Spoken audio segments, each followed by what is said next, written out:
जोङो गुजरातआव दङ दा जोंहा जारला जादों मानि थाखाय जारला जादोंबा जों बाहेरायाव ओंखारनो हाया जोङो बाजारफ्रावबो बेरायहैनो हाया ससे थांबानो जोंखौ बुयो सैमा बायदि खालामो दा बेनि थाखाय जों भिडिअ खालामदों अननानै जोंनो आसाम सरकारफ्रा माबा मोनसे सुबिदा होगोन साननानै जोंबो भिडिअ खालामनाय जादों दा जोंहा गथ' गथाय दं बिरादनो फेमिलिफोरबो दङ सेंग्रा फरायफुनाय मानसिफोरबो दंमोन जों दा बिसोरनो अनसुंथाइ होनो हायाखिसै जोंनि कन्ट्रेक्टराव जों मावदों जोंनो नांगौ बायदि जों सुबिदा मोनाखिसै दा बेनि थाखायनो जों बे भिडिअखौ बानायनाय जादों अननानै आसाम सरकारफ्रा जोंनो मदद मोनो होयो होननानै जों बे भिडिअखौ बानायनाय जादों अननानै जोंखौ एसे हेल्प खालामदो आंनि बुंनांगौ खिनिया बेनोसै जोंहा जानाय लोंनायनि एसे प्रब्लेम थाखा फैसानि एसे प्रब्लेम न'खरफ्रावबो जोंहा नांगौखिनि जोंहा गैया बेनि थाखाय जों विदेशआव फैनांदों दा बे विदेशआव फैनायनि जाहोना जाबाय जों दा भुगिफैनानै दं विदेशआव फैनानैबाबो जोंहाबो एसे एनै खामायनानै हरदोंमोन दा बेफोरबो फैसाफ्रा जोंना हरनाय खिनिया जोंना बाहायनानै जाजोबनाय जायो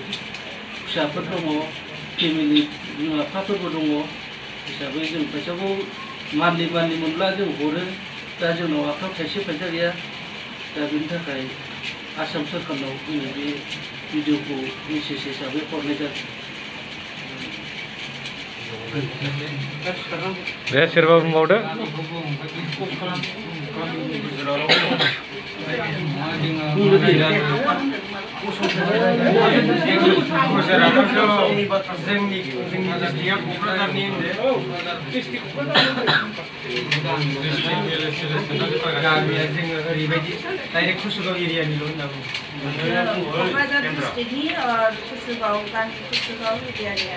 जोङो दा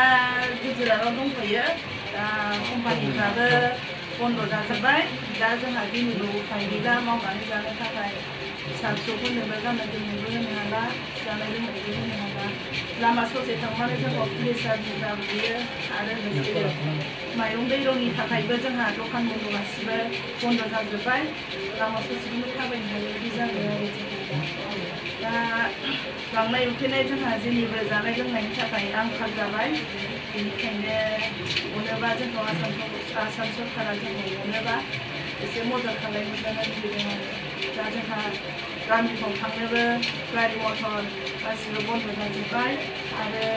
जोंनि आखाइफ्रावबो थाइसे थाइनै फैसाबो गैला जाखिनि दङ बेबो बन्दनिफ्रायनो जों बाहायनानै जाजोब्बाय माइरं थाइरं गासिबो बिदिनो बायबाय आरो दा जोंखौ कम्पानि बालाफ्राबो जोंनो थाखा फैसा होआ आरो जोंखौ दा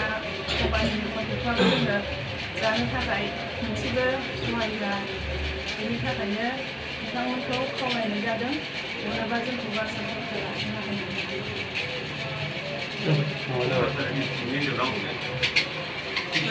मानसि संखियाफोरखौ खिथादो मानसिया खैजन दङ जोङो मानसिफ्रा जोङो 45 जन दं माने 45 जोङो क'क्राझार डिस्ट्रिक्टनि बयबो अननानै हेल्प खालामदो आं बेखौनो आंनि गोसो गोरबोनिफ्राय नोंथांमोनाव गुरैयै खावलायहरनाय थाबाय